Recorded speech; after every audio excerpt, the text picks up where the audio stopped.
Hey everyone, welcome to CEO Check-In. It is Wednesday, it's noon. The days can blend together a little bit right around now. Really happy to see you today. And I'm going curly just for today. Not sure if it's going to be forever, but yeah, self-care is getting more complicated, isn't it? I did want to also say that today's mindset teaching is going to be about self-compassion. And so I thought I'd practice a little self-compassion on myself and not have to get my hair looking all perfect. Hi, Rabia. So I wanted to do a little mindset teaching today before we get started with seeing who out there of our women in our fantastic $1 Million Women community would like some live coaching today. Hey, Maddie. And so what I wanted to share was why self-compassion matters so much right now. I am a mindset coach, and I will say that up until recently, people were looking at mindset as kind of a nice to have. Oh yeah, that'd be great if you had a bunch of mindset techniques up your sleeve. But that's not the hard stuff. That's not like business. That's not the things that really matter, that move the needle. But I think we're all finding out during this time when we're being challenged in entirely new ways that we got zero training for, that mindset really matters. And there's a reason that having good mindset practices can keep you in a positive state, can help you to keep taking action, moving forward. There might be days right now where you don't feel like getting out of bed, or where a small setback feels like a really big thing, just because we're dealing with a lot of extra challenges right now. So mindset is super important. And one of the cornerstones of mindset that I want to teach on today is about self-compassion. So I had the benefit of going on a self-compassion retreat about a year ago, and I worked with one of the leaders in this field. I didn't even know that was a field, by the way. I was looking at a website of a retreat center, and it said Self-Compassion Retreat with Dr. Chris Germer. And I remember thinking, I don't know what that is. Hi, Steve Fielding. I don't know what self-compassion is, I remember thinking to myself, but I think I do the opposite of it because I'm pretty good at just like powering through and driving harder and, don't have those feelings, just keep going. And some of you may be able to relate as entrepreneurs because I think we often feel like we have to just power through no matter what. And many of us have those superpowers, so we use them. But what I learned in this self-compassion retreat is that we're really not doing ourselves any favors by ignoring tough things and trying to just power through all the time. One thing to keep in mind about the term compassion is that it comes from the Latin, and it comes from the Latin word pati, to suffer, and cum, C-U-M, which in Latin means alongside or with. So compassion actually means to suffer alongside. And when we can learn to do this for others and for ourselves, we're actually way stronger as people. We're better leaders, we're better friends, we're better partners, and we're better parents. And we're also able to have enough self-love to take breaks, to let ourselves have a little meltdown here and there, to sometimes just read a novel in bed instead of getting one more thing done. Brené Brown has a wonderful quote too that I love where she says, "The better we are at accepting ourselves and others, the more compassionate we become." So this practicing self-compassion is super important, and especially at a time like now. So I'd like you to just try one self-compassion exercise, which is the next time that you're feeling down or having a hard day or anything feels difficult. I want you to try this one thing I learned on this retreat, which is, what would you say if the same thing was happening to a friend, a family member, maybe your child? If your child came to you, anxious, stressed out, hi Jessica, and really needed your support, hi Milen, what would you say to them? You'd probably say something like, "Oh, honey, I'm sorry you're having a tough day," or "Let me give you a hug," or "Tell me all about it." Or you would say, "You know what, let me hold your hand," or "Why don't you come sit here next to me and let's just be quiet for a minute," right? There's so many beautiful things we say to our loved ones when they need soothing, and many of us are very good at that. But what do we say to ourselves when we're having a tough time? When I did this exercise at my self-compassion retreat, I noticed that the things I said to myself didn't sound at all like what I would say to my children or my friends or my family when they were having a tough time. It sounded more like this: "Well, you can just power through it." Or, "Other people have it worse, so who are you to feel sorry for yourself?" or you don't have time to have these feelings. I don't know if you've ever had any of those thoughts at a tough time, but I think many of us are very good at just keeping moving no matter what and not really honoring those tough times.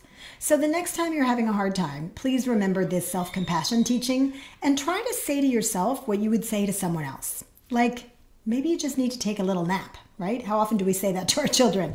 Often we just need a little nap. Or, you know what? I know today is really hard.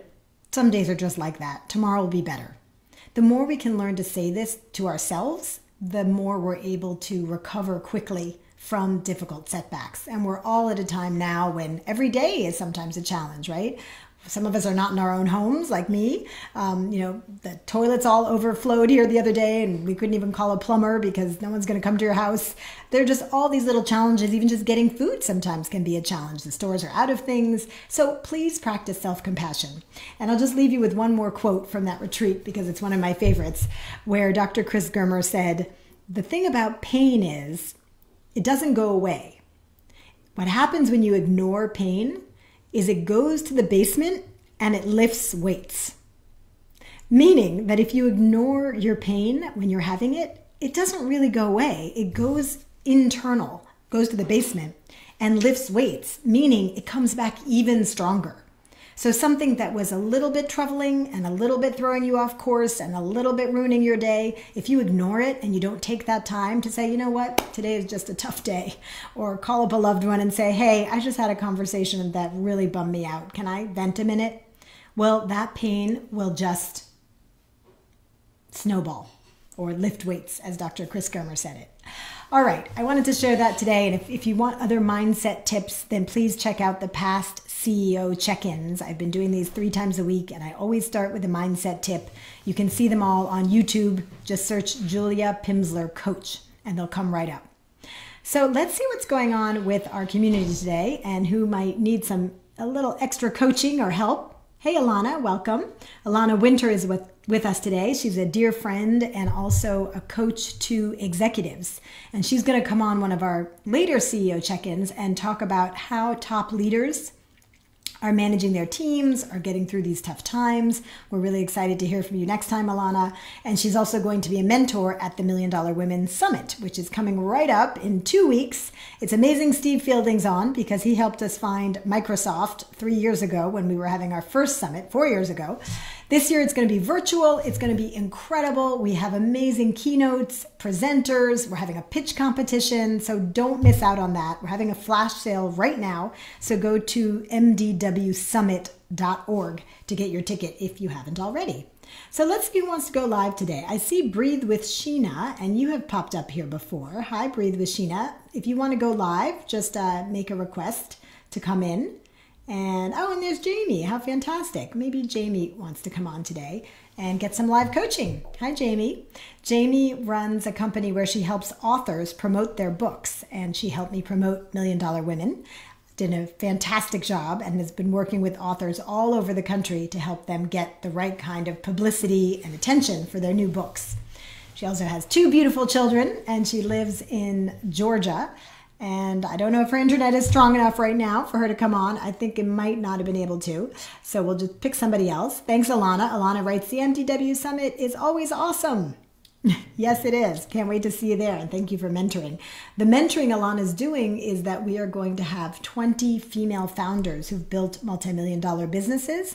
And they're each going to coach a small group of women, mentor a small group of women at the summit. That's on day 1 on April 23rd. So do sign up so that we can get you into one of those mentor sessions. We're not going to be able to have one for every single person. So the earlier you sign up, the easier it'll be to get that mentor session. All right, let's see. So we also have Myrna. Myrna, if you want to go live, just make a request and we'll have you come on. And let's see. And we've got Milen. So I'm just putting the feelers out to see who wants to go live today so that we can do a little live coaching. In the past, we've had women on here who are pivoting their businesses and looking for ways to market and to start reaching out to customers in a way that feels tasteful and tactful right now. Of course, we don't want to be another burden to any of our clients or customers or future clients or customers. People are dealing with illness and death and loss of business and all kinds of really sad things. So we don't want that, but we do want to keep serving our customers and clients. So how do you do that? We're having a whole webinar on that on Friday. So please join us if you like. Maddie will put her email address in the chat. If you send us an email, we'll add you in. It's going to be a 1-hour free webinar all about how do you market now if you're feeling ready to be back up and running with your business, or even just some, different version of your business. Some people are launching new programs so that they can serve their clients in new ways. There's Mylène. Hello. Hi, how are you? I'm doing great. How are you today? Good. Good. How are things going at Mylène Jardine Chocolate? I listened. I took your advice. So I launched the Chocolate for Healthcare Workers program. Fantastic. How's that going? Good. So I had to do a lot of my own. I went behind the scenes, did the HTML, got the site updated. Good for you. Through my CRM, and it's good. So for March, a lot of my corporate wholesale clients have so down 50% in sales, but that's okay because for March I was able to leverage, pull my existing inventory, and cover my operating expenses. So I see that as like Nice. a huge win. That's great. The pipeline went in, and at least it's like a little pulse coming back. You know what I mean? And then for April, we're only in week 2, and I pulled in 70% of my operating income. I'm hoping at least this month I can cover maybe operating income and at least my cost of goods. Nicely done, Mylène. That's really impressive. Would you mind sharing how you launched the Chocolate for Healthcare Workers program? Because it might help someone else who's listening. Yeah, so I have a lot of existing inventory right now because I was prepared to ship. I had some Whole Foods things lined up, Marshall retail groups, some corporate events. So I said, how do I boost my current inventory while still servicing, so I don't feel too salesy. We spoke a lot about that. Yes. So I said, the healthcare industry has been concerning me. I have a lot of friends that are affected by it, and I've been sending them chocolates. So I said, I can reach more people, like you taught me, if I launch and include other people. It's all about I have to kind of give up control. So I lowered my costs, took away the shipping. So I'm taking a little bit of a hit on the margin line, but I think it's helping me to at least gain volume, gain momentum. I'm sharing in the giving to the health workers with each box, and it makes it more manageable then to impact more people. So I went behind the scenes, the HTML to upload these products. I love it. You did it all yourself, right? You didn't have like a program or anything. You just had to figure it out, and you did. I figured it out. You just figured it out. I've been sharing the word. So Are you doing it on social media, or like how practically are you getting the word out? So CRM was my first thing. Social media I've been using, but I'm not sure why Instagram refused to let me put the product live through the Instagram shop. I'm not Oh, that's sure. interesting. But you used your CRM, so just for those who don't know what that is, so it's Customer Relations Management System. Do you use like MailChimp, or what do you use? I use MailChimp. Got it. So you just set up, let me just break this down for people. So you just wrote an email, right, to your list, however many people are on that. This is a great time to grow your list, by the way. This is a very good moment to grow your list. And you just said, hey, we're trying to help out healthcare workers. When you buy chocolate from us, you also have the chance to buy chocolate for a healthcare worker, and we will send it to them. Was that the offer? Yep, and some people have tweaked it, and they're like, hey, I have my own healthcare workers I want to send it to, and I say that's completely fine. I have my own list. If you have your own people, we can still kind of classify it under the chocolate for healthcare workers, lower cost. And then through the CRM and just word of mouth, there's some organizations in the community where I grew up, they started to share it. The company where I got my loan last year, they're going to share their resource. Someone who knows Channel 1 News said they're going to share it with someone at Channel 1 News, see if it catches. Oh my God, amazing. So from this one email you're sending out, it sounds like there's a big ripple effect. And thank you for showing also, because this is all about stepping up, not retreating, right? We were saying this is a time to step up and do more. So that's exactly what you're doing. It's so inspiring. If people want to take part in this and buy some chocolate for themselves and send some chocolate to a healthcare worker, how can they do that, Mylène? They can go to the website. So it's my name, Mylène Jardine, MILENEJARDINE.com. Great. Will you put it in the chat too so people can find you? Yes. I told my loan people, they were like, how did you put me in? I was like, well, I got personal coaching. I love it. Your loan people know about me now. What is that, like at your bank or at SBA? Yeah. Awesome. This was through the Hebrew Loan Society. So they give out interest-free loans all the time. Not just like in times like this, but that's kind of just policy. They're a great organization. And I mean, I'm not Jewish and they still support me. Like I was on the cover of their annual report for 2019. So I mean, they're ultra supportive to the... That's amazing. Well, and speaking of Jewish, happy Passover to anybody celebrating. Today is Passover. Yes. But wait, I am Jewish. Why didn't I get one of those loans? We can all go get one. Yeah, Hebrew. So Hebrew, say it again, Hebrew. Loan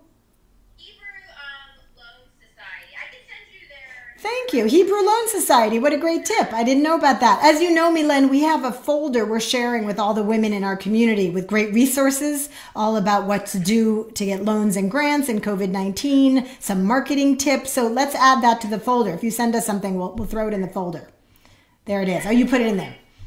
I also got a podcast. So I secured a podcast slot, an interview at the end of the month. Actually, someone who I met at your summit, Mako, she connected me with the Going Solo podcast. So it's for people that have had a kind of a change in life, career. I had a strong corporate career. Yes. That was ended, and then it kind of pushed me over to the entrepreneurship. So I lined that up for the end of the month, and I created my first landing page so that I could give my promo code to the listeners as a gift, and then I did a landing page myself. I'm a little proud. Milen, you're on fire. This is so cool. I love it. This is awesome. And so you're going to be on their podcast when? Do you know when? So we can listen? We're taping April 27th. They said it takes like 2 to 3 weeks to Okay. go live. So yeah, I'll let you know. Please do. That's exciting. Well, I'm so thrilled about all your good news. I hope you'll join us Friday. We're going to be doing a 1-hour webinar. You're going to be on that? Awesome. I think people would love to hear your story, and I'm going to share what you've been doing, giving chocolate away to healthcare workers. I think that's amazing, and I love all the success you're having, and just want to remind everyone this is a time to step up, not retreat, because we can serve our clients and customers in new ways. It's not about marketing right now. It's about serving. So Milen's idea of if you buy chocolate, we can give some for free to a healthcare worker is a great example of that. Thanks so much for coming on. Good to see you as always. Bye, Milen. Have a great day. Ciao, ciao, ma belle. All right. Awesome. So let's see if anybody else wants to get some live coaching today.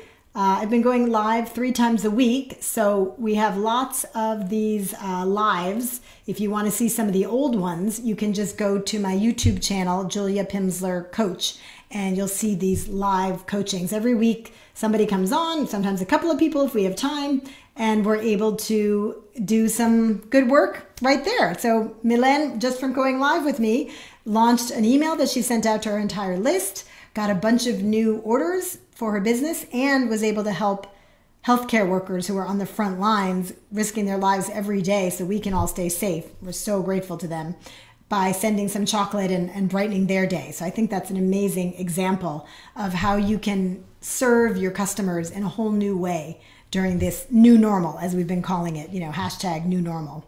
And if you haven't been on these check-ins, the reason we're calling it the new normal is that we don't think things are ever going to go back to exactly how they were before.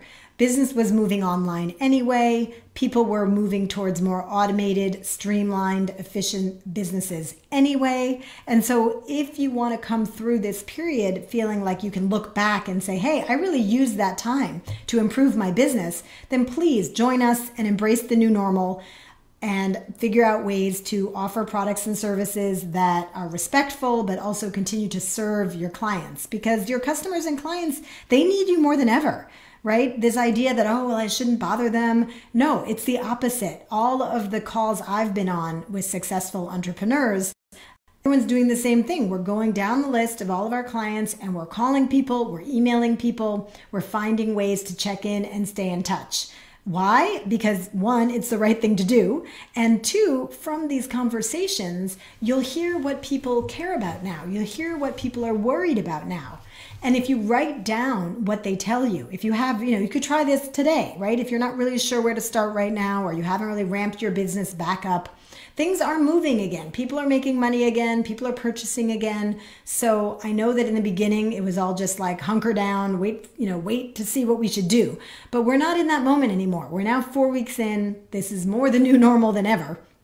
So one thing you can do today, if you haven't already done it, is to pick 10 clients or customers of yours, maybe 10 you really enjoyed working with, the first 10 who come to mind as people who make you happy, and then call them today and or email them and check in and see how they're doing. And if you email them, ask when is a good time to have a phone call. And when you get on that call, just find out, how are things going? What are some of the problems you're trying to solve right now? Is there anything I can do to help you?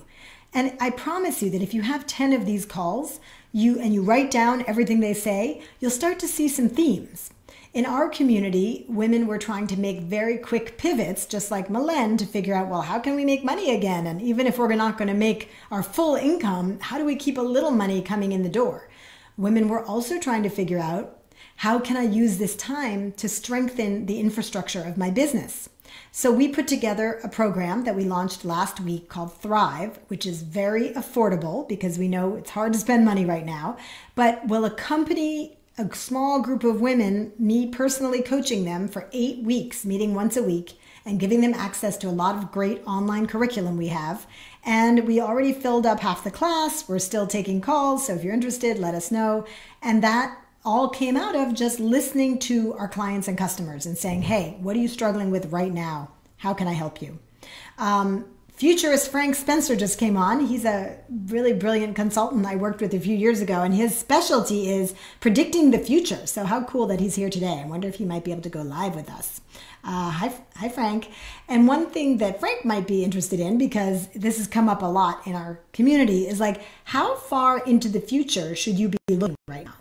And our recommendation here at Million Dollar Women is that you really only want to be looking about 2 months down the line. Anything after that, we just don't know. We don't know when we're going to be getting back to work.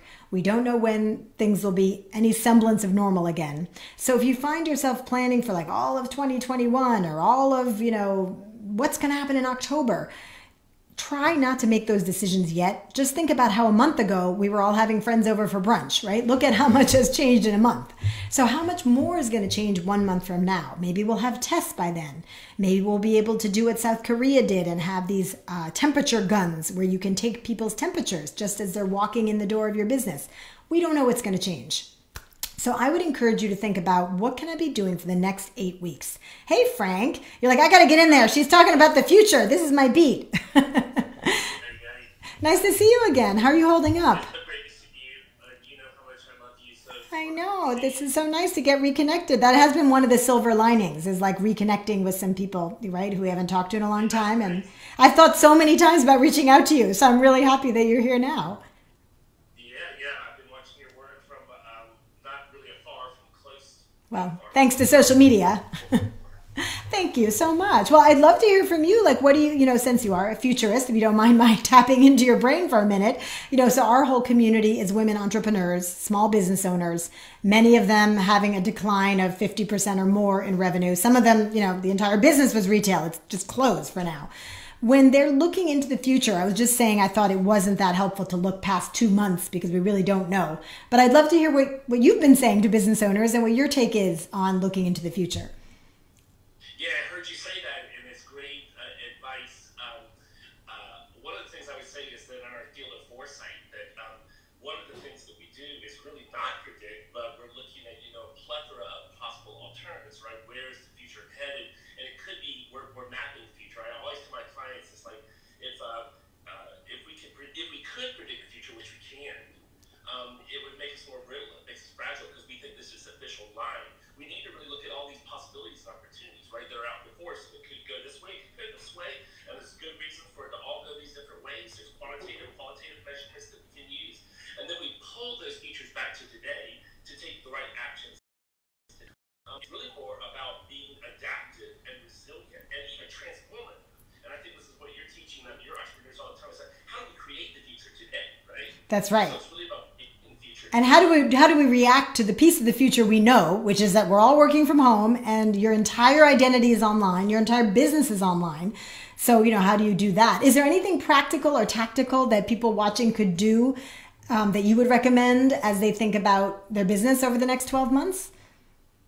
Yeah, I think you tell them so many great things, already.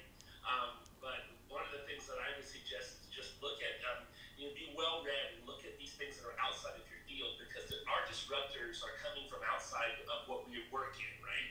It's especially at a time like this when things are topsy-turvy, and you've created this amazing 8-week course for people, and everybody is, using the knowledge they already have to say, how do we implement and how do we become agile in a time like this? Because future thinking is really about agility and being agile. And so it's so important that we look outside of where we are. It's like, I'm focused on beauty products, or I'm focused on, apparel, or I'm focused on coaching or whatever. But how could those things that we don't think are important to us, especially using a time like this, we look at them and say, oh, neuroscience, that was important to apparel, it turns out. And it's a time to really be able to tap into that higher order purpose of what you are. It's already in your DNA, it's already there. A great short story, and I won't take any more of your time, but I know that you guys will appreciate that Fujifilm had this same thing. A lot of people don't realize today that Fujifilm is one of the top regenerative medicine companies in the world. And everybody just says, oh, they make film. I didn't know that. Yeah, that's fascinating. How did that come about?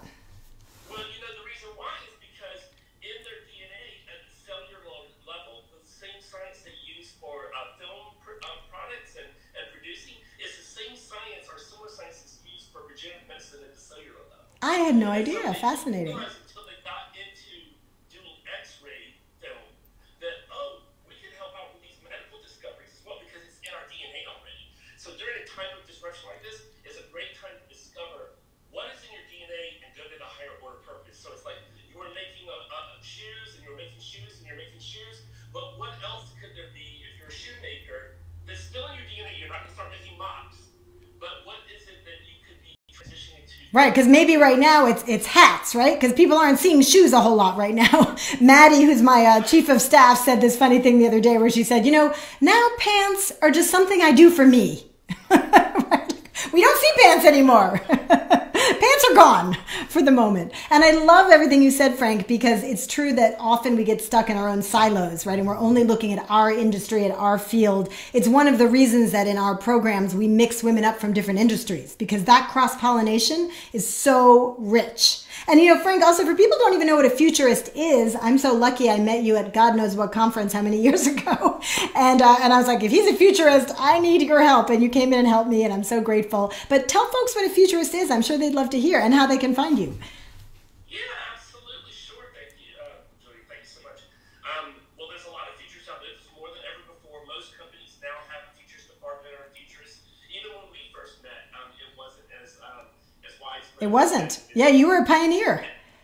And now you're hard-pressed to find a company that's not saying, oh, we need futurist thinking, we need to do professional foresight. And it's a field. You can get your master's degree, you can get your PhD. I would suggest that you just do it anyway and you practice. Because we really believe that if everybody thinks this way, the world would be a better place. Not that there wouldn't have been a pandemic, but we'd be much better prepared for it. Our health system would be the way it is. We need to think more transformatively, right? I think Bill Gates was a bit of a futurist when he said in his TED Talk, right, in 2015, like the greatest threat to our globe is a pandemic, right? He called that.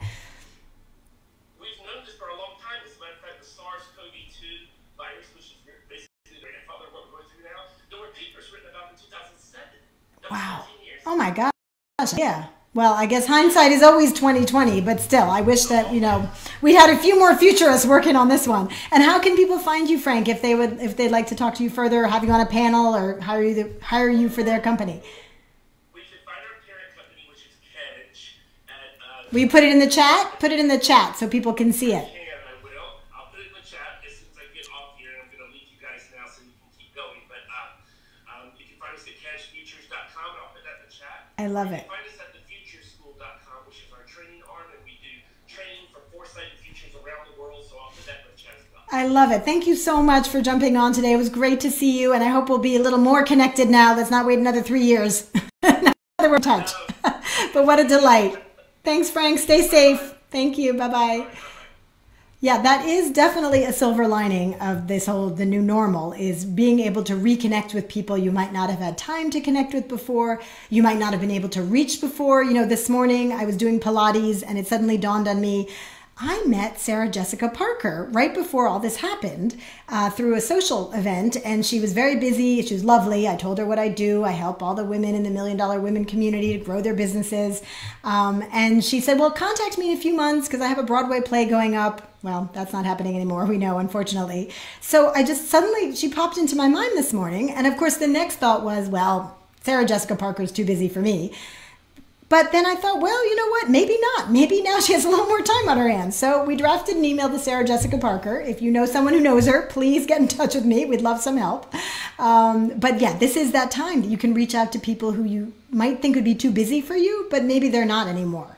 Vern Harnish had a summit a few days ago. He's on our board. He runs Scaling Up, this incredible organization for entrepreneurs all over the globe. And he just held a little virtual summit, a bit like our Million Women Summit we're having on April 23rd and 24th. And he had people on there. He said he had spent 3 years trying to get a hold of them and could only get them to come on because, well, now everyone's stuck at home. So whatever your little reach dream goal is of somebody you've always wanted to engage, maybe now is the time to try to engage them. And I'm so happy Frank came on. We have such incredible supporters of the $1 Million Women movement. You know, we're a social venture, so we're half for-profit, half nonprofit. And our supporters and board members and advisors include men and women, and people who are gender fluid, everyone who just shares our goal of helping 1 million women get to 1 million in revenues. And you are part of our community just by being here today. I hope that if you didn't catch the little self-compassion mindset teaching I did at the beginning, please go watch this on YouTube. Just go to YouTube and type in Julia Pimsleur Coach. It'll come right up. Maybe Maddie could put that in the chat. And let me just check Facebook to see if I had any questions there to get back to. Hi, Liliana. Thank you for joining. Liliana wrote, I needed this today. Thank you for your words. Oh, my pleasure, Liliana. Self-compassion is so, so important. And again, just to remind us, compassion comes from the Latin word pati, which means to suffer, cum, with. So it means suffer alongside. So please show compassion to those around you today. Show some self-compassion now that you know what that means, even though I didn't about a year ago.